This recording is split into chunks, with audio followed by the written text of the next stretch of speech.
The Olympic Games of 1972, or the 20th Olympiad, were held in Munich, Germany.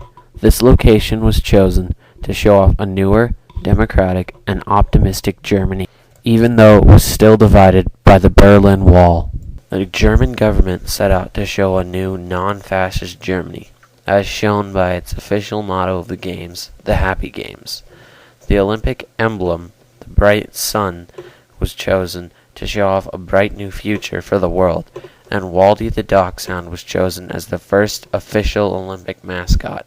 The German government then began construction on the Olympic Park, which held the Olympic Hall, Olympic Swimming Hall, and Olympic Stadium.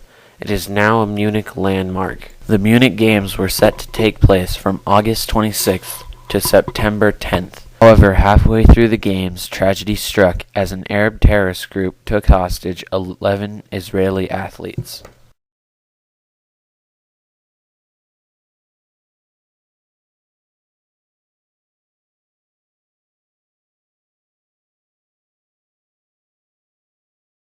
The participation of an Israeli team in an Olympic Games held in Germany was significant, in that only 27 years had passed since the end of World War II, and the horrors of the Nazi Holocaust were still fresh in the people's minds. Many of the members of the Israeli team had lost relatives in the Holocaust, but those interviewed prior to the event looked at the Games as a way of making a statement of defiance to the Nazi murders of the past by showing the resilience of the Jewish people. There was an additional point of symbolic resonance with the past in the fact that the Olympic facilities were less than 10 miles from the site of the Dachau concentration camp. The Israeli team visited Dachau just prior to the opening of the Games. Prior to the hostage-taking, the 1972 Munich Olympic Games were well into their second week, and there was a joyous mood. The Western German Olympic Organizing Committee had encouraged an open and friendly atmosphere in the Olympic Village to help erase memories of the militaristic image of wartime Germany, and specifically of the 1936 Berlin Olympics, which had been exploited by Nazi dictator Adolf Hitler for propaganda purposes. The documentary film, One Day in September, claims that security in the athletes' village was intentionally lax and that athletes often came and went from the village without presenting proper identification. Many athletes bypassed security checkpoints and climbed over the chain-link fence surrounding the village. There was no armed security guards anywhere, a fact that had worried Israeli delegation head Samuel Lalkin even before his team had arrived in Munich. In later interviews with journalists Sergei Groshet and Aaron Klein, Lalkin said that he had also expressed their concern with the relevant authorities about his team's lodging. To ensure the Israeli team's safety, a West German forensic psychologist, Dr. George Schieber, had been asked by Olympic security experts to come up with 26 worst-case scenarios to aid them in planning Olympic security. His Situation 21 predicted with almost eerie accuracy the events of September 5th, but it was dismissed by security specialists as preposterous. On the evening of September 4th, the Israeli athletes enjoyed a night out watching a performance of Fiddler on the Roof.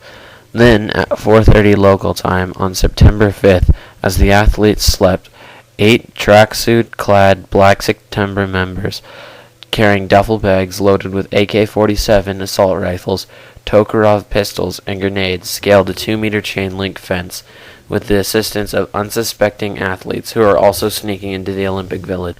They used stolen keys to enter 2 apartments being used by the Israeli team. Yosef Gutfreud, a German referee, was awakened by a faint scratching noise at the door of apartment 1, which housed the Israeli coaches and officials. When he investigated, he saw the door begin to open and masked men with guns on the other side. He shouted a warning to his sleeping roommates and threw his nearly 300-pound weight against the door in a futile attempt to stop the intruders from forcing their way in. Gutfreud's actions gave his roommate, weightlifting coach Tuvi Sigulski, enough time to smash a window and escape. Wrestling coach Moshe Winberg fought back against the intruders, who shot him in his cheek and then forced him to help them find more hostages, leading the kidnappers to apartment 2. Winberg lied to the kidnappers by telling them that the residents of that apartment were not Israelis. Instead, Weinberg led them to apartment 3, where the wrestlers were housed. Weinberg thought that the wrestlers could easily fight off the terrorists. Unfortunately, due to being stunned in the middle of the night, the wrestlers were easily captured. The terrorists then found out that Weinberg lied, and that there were Israelis in apartment 2. To make a show of Weinberg, they shot him and killed him. Tuvai, the escaped coach, was able to contact the authorities. However, there was little they could do without harming the hostages, for the captors were heavily armed. Around 3 o'clock, the captors let out a list of demands. They wanted the release of over 200 known Arab terrorists from Israeli jails, along with 2 terrorists from German jail. The German police, however, never went through with the demands, and the Arab terrorists never found out. Around 6 o'clock, the terrorists came out with another list of demands. They demanded a helicopter transport to a nearby airport, where an airplane would take them back to their home country. The German police believed that this would be the best time to get the hostages out of there.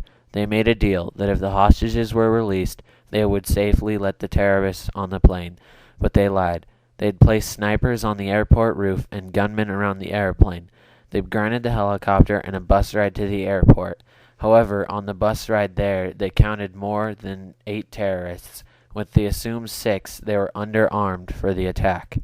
Due to this undermanned assault, the German police were easily taken down by the Arabic terrorists. However, only 2 German police died, whereas 3 of the Arabic terrorists died, as one released a grenade inside the helicopter. After the body count was up, it was found that all 11 of the hostages were killed. After a memorial for the 11 fallen hostages, the German Olympic Committee decided that the games should go on in honor of their memory. The next day, September 6th, flags flew at half-stand to show fallen comrades. The last thing remembered by the people is the eerie ending that Jim McKay gave on the report of the hostages. They're all gone.